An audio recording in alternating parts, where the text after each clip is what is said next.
Well, as Mark said, good morning. I'm Chaplain Timothy Mallard. I'm here in an unofficial capacity, so I'm wearing my suit today, as opposed to my class days last night.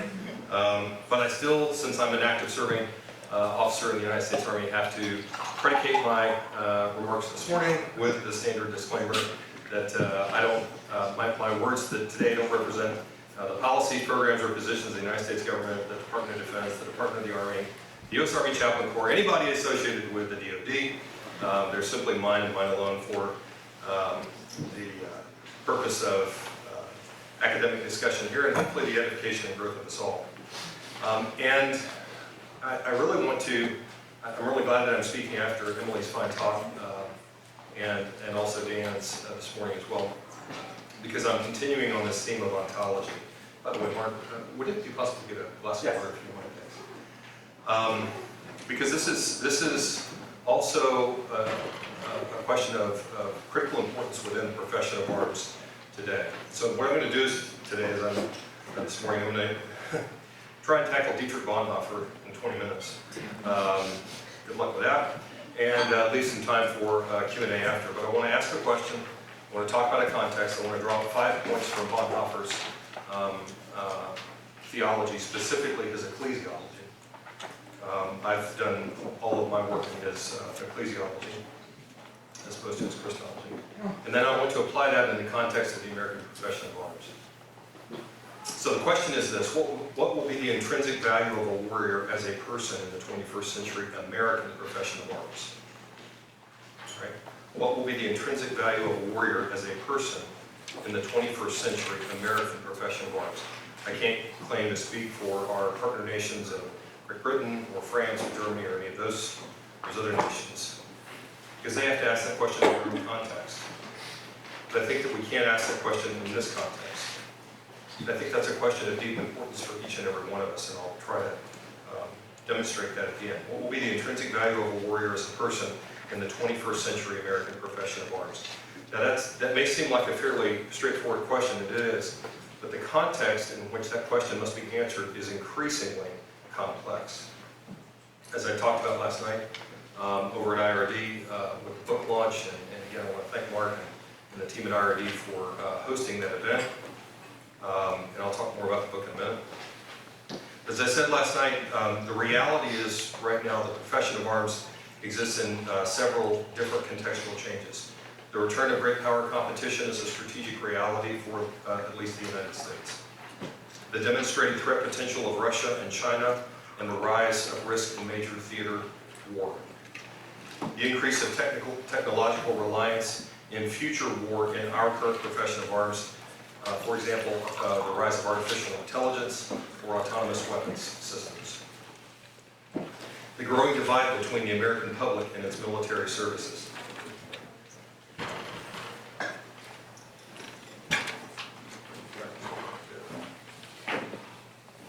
The growing divide between the American public and its military services. And again, I can elucidate that more at the end if you want.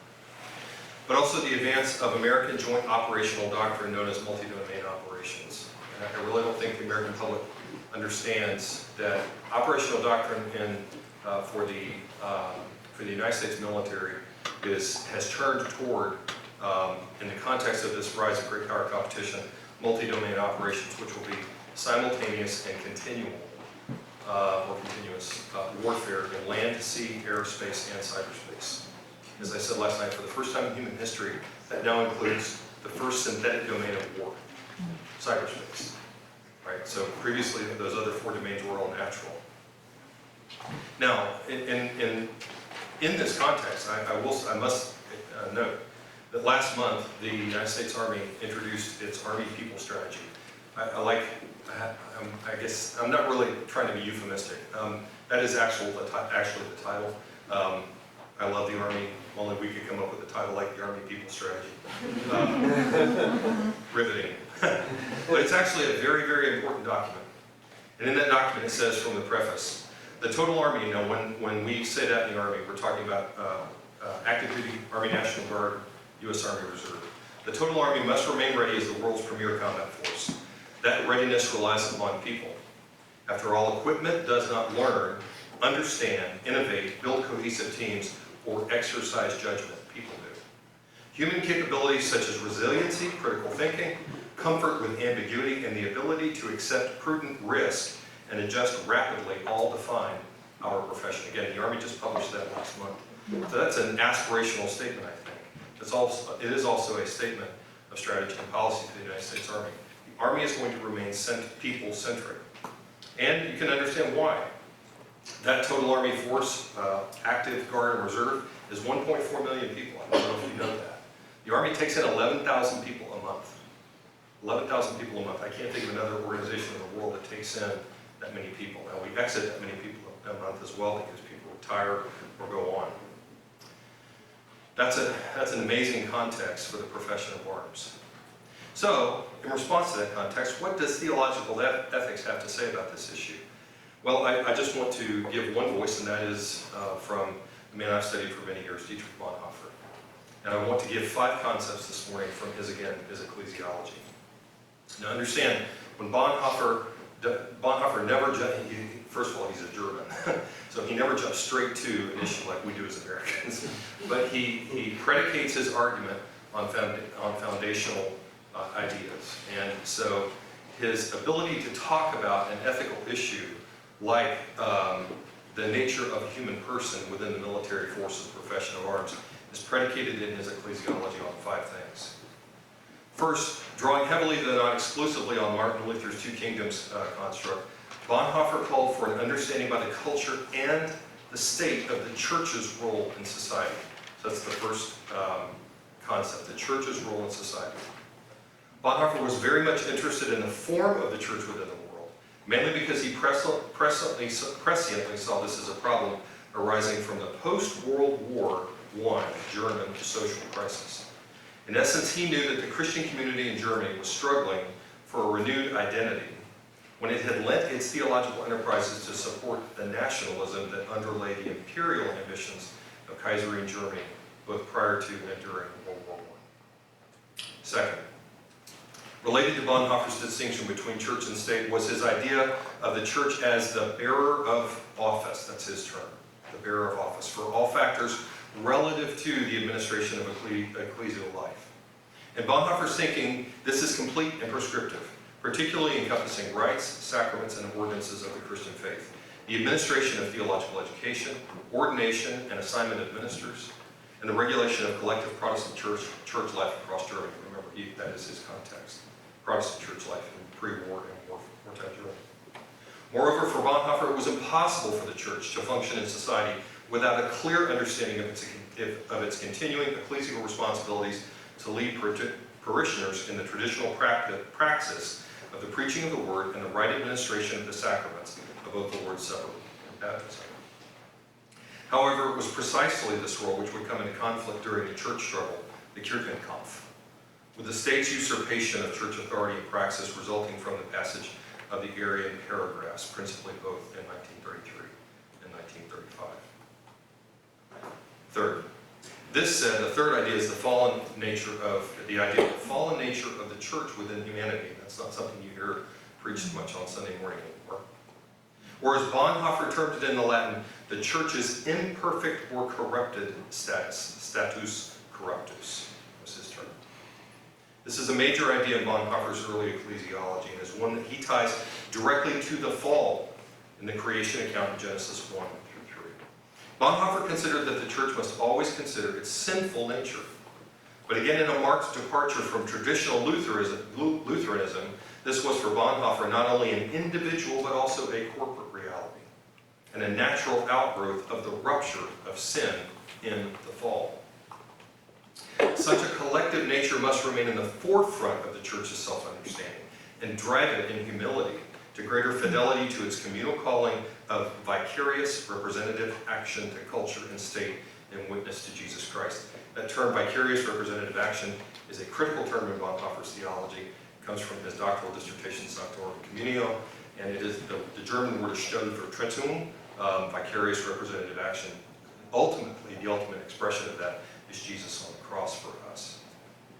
Bonhoeffer then goes on to link that to the church's role in the world. Such a corporate self-understanding is grounded in a posture of not only fidelity to the character of Christ, but also humility at the continuing need of the church for redemption and engagement with the world. Fourth, allied to this fallen nature is another theological reality, and that is the ongoing temptation to the church in sin to want to be like God. And Bonhoeffer's term in the Latin is sicut et Deus. Again, from his exposition of the first three chapters of Genesis, Bonhoeffer sees that the church must face the pressure in its continuing temptation to want to assume the status of God in the world. This is particularly true when the state has assumed the idolatrous nature of a God in God's place, and calls the church to shift its allegiance to the state in false corporate worship and discipleship. Thus, for Bonhoeffer, there are two critical theological realities related to the fall: that of the sinful nature of the church and the temptation to supplant God as God. Yet for him, these are not only historical antecedents to the present situation. Rather, as is so often the case for Bonhoeffer, these are continuing theological descriptors of reality. But in this particular instance, with immense political and sociological implications for church, state, and culture. Fifth. A fifth idea in Bonhoeffer's ecclesiology is his early yet signal distinction between the concepts of orders of creation versus orders of preservation. And as Dan talked about with Karl Barth, one of the early moves by the Nazis was to co-opt theology and theological terms in particular. And Barth resisted that. Well, Bonhoeffer did as well. One of the major moves of the Third Reich, or the National Socialist Party early, was to try to co-opt the Lutheran ideal of orders of creation. That is, establishing that the church and the state must be allied as one, because that was part of the orders of creation, going back to the creation of humankind in Genesis. Bonhoeffer categorically rejected that and distinguished orders of creation versus orders of preservation. For him, the task of the church was to remain in the latter.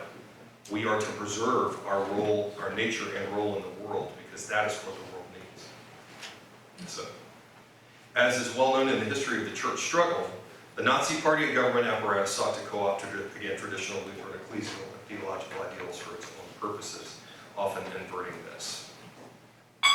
Again, Bonhoeffer saw this, and he altered Luther's early ideal to that of orders of preservation.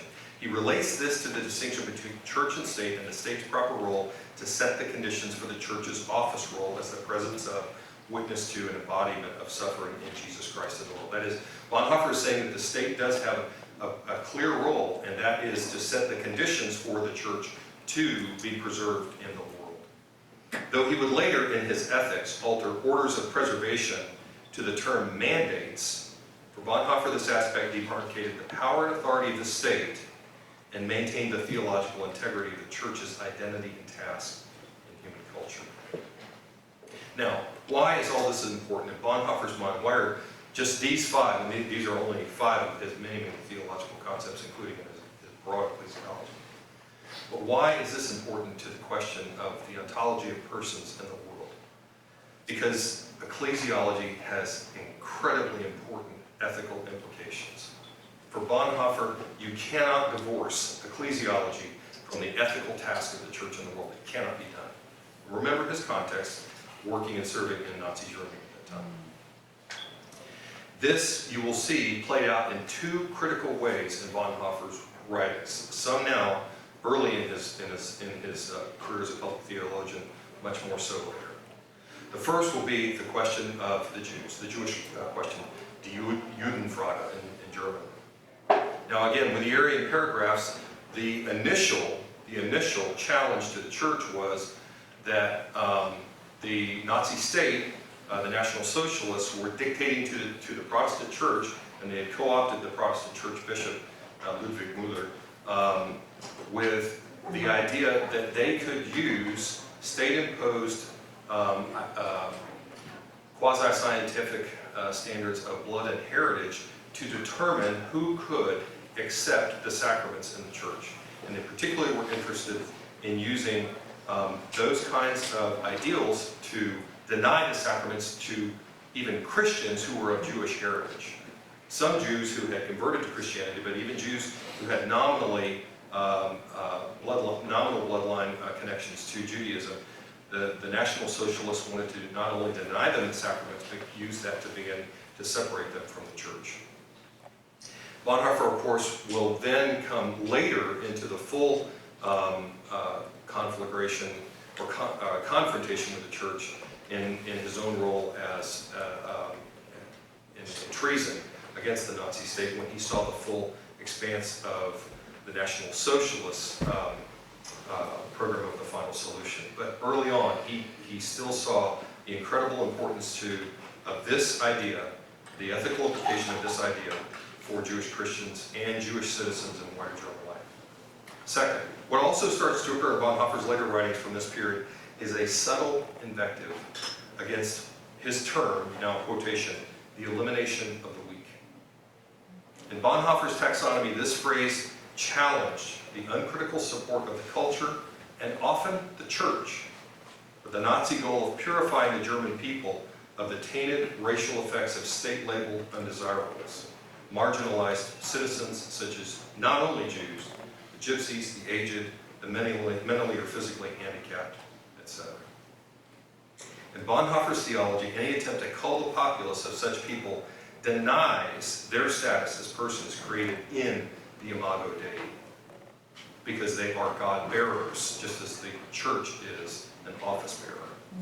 And it abrogates the state's responsibility to preserve their social care and human rights, which Emily talked about, and lessens the culture's understanding of the breadth of human creation, and most importantly, challenges the authority of God alone as the author and preserver of all human life. That was the full import of Bonhoeffer's attempt to protect or stand against the elimination of the weak. So I've talked about 5 ideas for Bonhoeffer's ecclesiology. To review, Bonhoeffer called for an understanding by the culture and the state of the church's role in society. Second, related to Bonhoeffer's distinction between church and state was his idea of the church as the bearer of office for all factors relative to the administration of ecclesial life and the culture.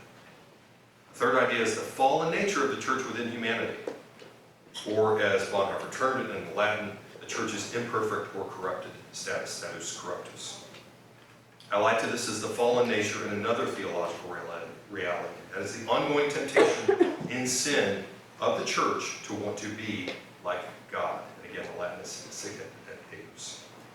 And then the fifth idea in Bonhoeffer's ecclesiology is his early signal distinction between the concepts of orders of creation versus orders of preservation. In his own day, this played itself out in 2 critical ethical trajectories. Again, the church and the Jewish question, and the Nazi attempt to make a state-owned task the elimination of the weak. Now, how do we apply this to the 21st century American profession of arms? And this will be my conclusion, and then we'll go to Q&A. First, I think the church must reclaim its role in speaking to the culture and the state on the nature of human personhood. That is, as I think Emily's talk elucidated for us, it's a question of incredible import in our society today and around the world. But often it is reduced to one only of sexuality or sexual orientation or gender identity. Bonhoeffer would say that is a very reductionist view of what it means to be a person created in the image of God. I think the church must reclaim its role in speaking to the culture and the state on the nature of human personhood. The church, however, must, again following Bonhoeffer, do this avoiding the temptation to assume God's status or succumb to the power of or supplant the role of the state. Again, Bonhoeffer wanted very, very much to draw the stark lines between the nature and functions of both church and state. Third, the church must maintain a primacy on its critical ability to do what only it can do, rightly preach the word and administer the sacraments. Again, that's following Bonhoeffer. But additionally, in America, I think the church must reclaim 3 further functions. And I talk about these, by the way, in the book that's out on the table that we launched last night, A Persistent Fire, the chapter that I wrote in there. Frankly, I have some pretty unsparing comments for most American Christian denominations in terms of their role in the body politic of the republic and their relationship to the profession of arms. So three things that I think that the church, broadly the church, Christianity must do. First, to form morally our confessing adherents for their individual roles as citizens of the republic. To form morally our confessing adherents for their individual roles as citizens of the republic. I cannot overstate this. In one of my previous positions at the Pentagon, I worked with all 192 endorsing agencies or sending churches that send clergy to the United States Army Chaplain Program. 192 denominations, churches, endorsing agencies. And I cannot think of one that has a denomination-wide program to morally form its people for their role as citizens in this republic. That is denominationally wide.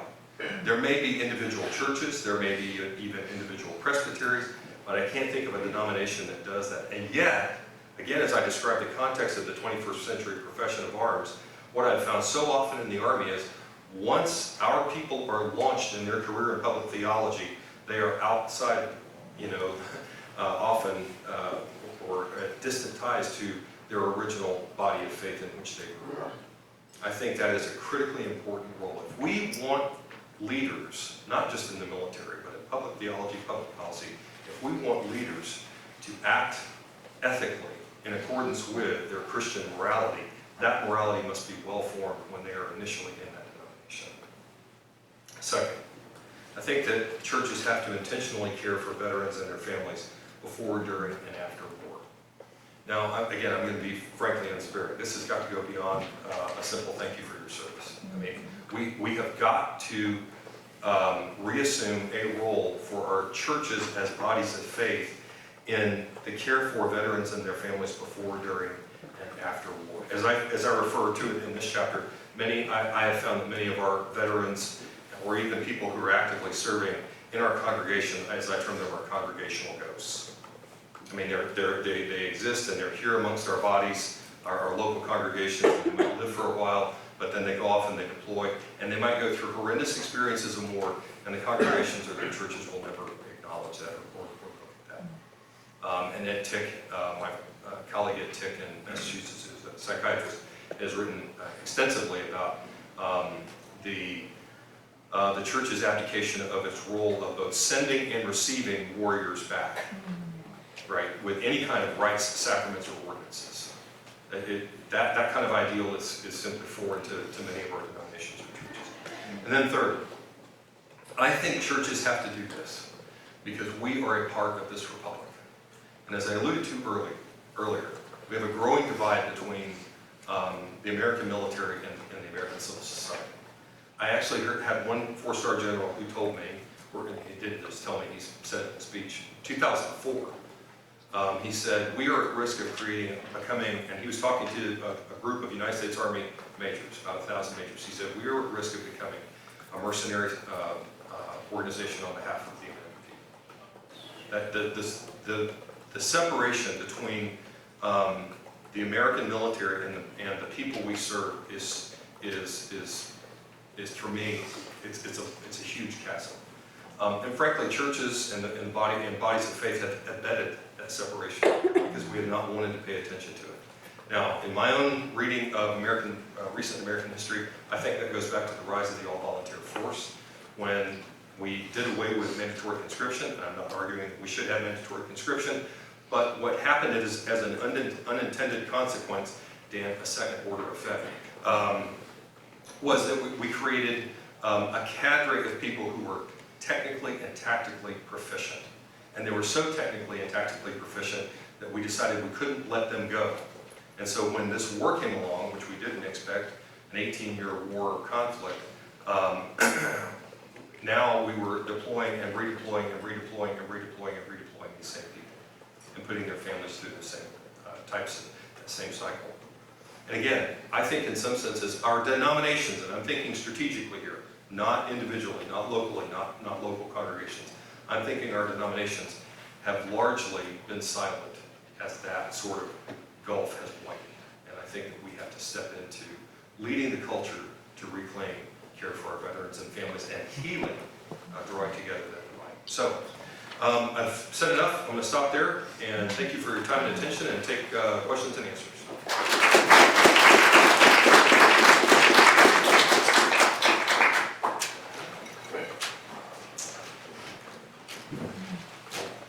Wow, nothing provocative? Okay. Dan. In your mind, what would those rights look like for churches to both send and receive? Do you have a sort of thumbnail sketch? Right. Pardon me. In the just war tradition, and obviously that was, of course, early on allied with Catholicism, a warrior who was sent off could not come back and re-enter congregational life until they had gone through a sacrament of confession and penance. Right? So there was a type of cleansing on returning to the body of faith. I think at a minimum, and by the way, I'm pushing our chaplains in our forces, I'm pushing our chaplains in Europe, at least where I lead them.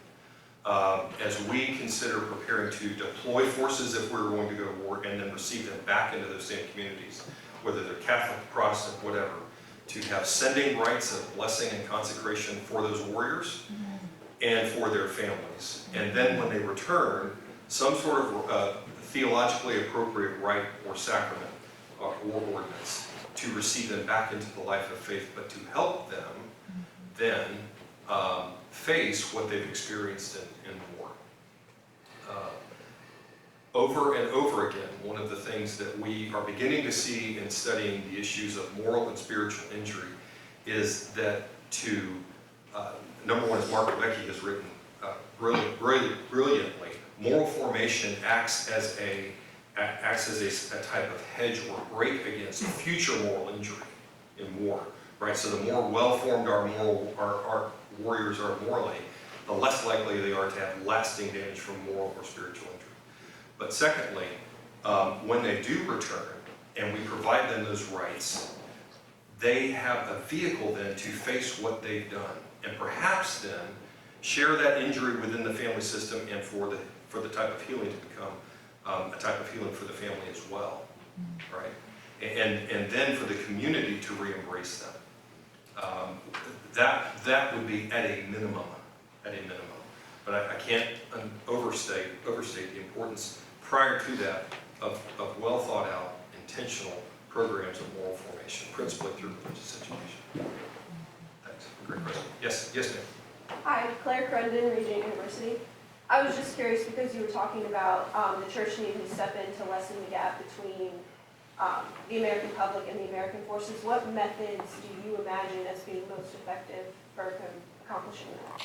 Well, again, so my charge here would be to denominations as a whole to make that a national priority as a denomination. And frankly, I know many denominations are under pressure just to keep the lights on, and to try and look at programs of evangelization and things like that. I know that there are lots of priorities. But to make that sort of a national priority at a denominational level with considered well-formed programs of religious education for morally formed warriors and their families, their adherents to become for their life as citizens of the Republic. But then locally, I do think it's absolutely critical for local congregations to ally themselves, first of all, to assess what warriors, active duty, let's say, happen to be in their formation, right in their congregation, right now, active guard and reserve, and their families, and to have a micro program of care and sustainment for them. But also for the veterans who have gone beyond their term of military service. As many of you know, the rate of veteran suicide, according to the VA last summer, the new statistics were released, is just over 22 veterans a day commit suicide. Right? Now, if you think about that over the course of 10 years, that's 80,000 veterans take their lives. That is far more than that's 4 times what we've lost in Iraq and Afghanistan in 18 years. Right? So caring for those veterans in the pews, I think is a task of many congregations. And if they can do that in concert and with intentionality, if there happens to be a local unit, like a National Guard unit or reserve unit, or even an active duty base close by, and the chaplains thereon, I think that would simply be ideal. So I think it's both a local issue, yes, but a national issue as well. Time for one more question. Yes, Faith. Thank you so much, Chaplain. I'd like you to quote that quote again so I can get it right, about the risk of us becoming a mercenary military, because I think part of the problem is we don't see our army in action. I know, in Israel, all the people just seem to admire the IDF a lot more and have that closer relationship than we do as Americans with our military. So I'd like to shock some people with that statement, and I need it right. Okay. And they need to be. I'm sorry. I said, and they need to be, speaking as a veteran. Yeah. So I don't have that written in my notes, but the quote from a general, and I won't attribute it publicly here, although I know who it was, he said, "We are at risk of becoming a mercenary force on behalf of the American Republic we serve." Now, he meant that to arrest the attention of those majors that were there in that audience that day, and he did. He got all of our attention. But I think what he was using that as a teaching point to say, and again, this is 2004, so this is just 3 years after the global war on terror has begun. And we couldn't foresee at that point that we had 15 more years or more of that conflict. But I think he was trying to get their attention and help them understand that they also had, as uniformed officers, they also had a responsibility to try and interact with and engage the public we serve. And I will say that that's frankly, and if I can be completely selfish, that's exactly one of the reasons I come to events like this. I mean, I love all my friends here, Joe and Mark and Dan and those guys. We have a great time. And I appreciate the interaction with students, but I want you to be able to interact with at least one officer from your United States Army. Right, so that is an incumbent responsibility on us who do serve in uniform now. But I also think it's a response or an incumbent responsibility on the part of our people to seek to engage our military as well. By the way, if I could just tell one funny story. I was on a team at the War College. I was selected as an Eisenhower Fellow, and we went around the nation, and our task was to engage university audiences. So we spoke with multiple universities about what we do in the military. And so I literally had a nuclear physicist, I had a sub-driver, we had a special operator, we had all kinds, and they put me on there as a chaplain. I said, okay. So I talked about religion in the geopolitical issues of religion in the contemporary world. And we wargamed as a group, as a team. We wargamed all these really complex questions, how we would answer these questions. And we were all ready, and the first night we spoke to an audience in Pittsburgh was indicative of what was to come. First, people started to get and ask questions and say, what's it like to carry a gun? Have you ever, do you like MREs? Do they really taste that bad? I mean, yeah. Now, some people began to get into really complex questions, but often there was just this lack of understanding of what it's like to be a warrior in the 21st century American profession of arms. And we never castigated anybody for that. We tried to answer, professionally and courteously. But it was illustrative to me of just, again, how wide that gap is, because at that point, and we had been serving for all of us 20, 21 years, 22 years, we were the first people they had ever seen in uniform from their military forces. I really don't think that should be. So, thanks very much.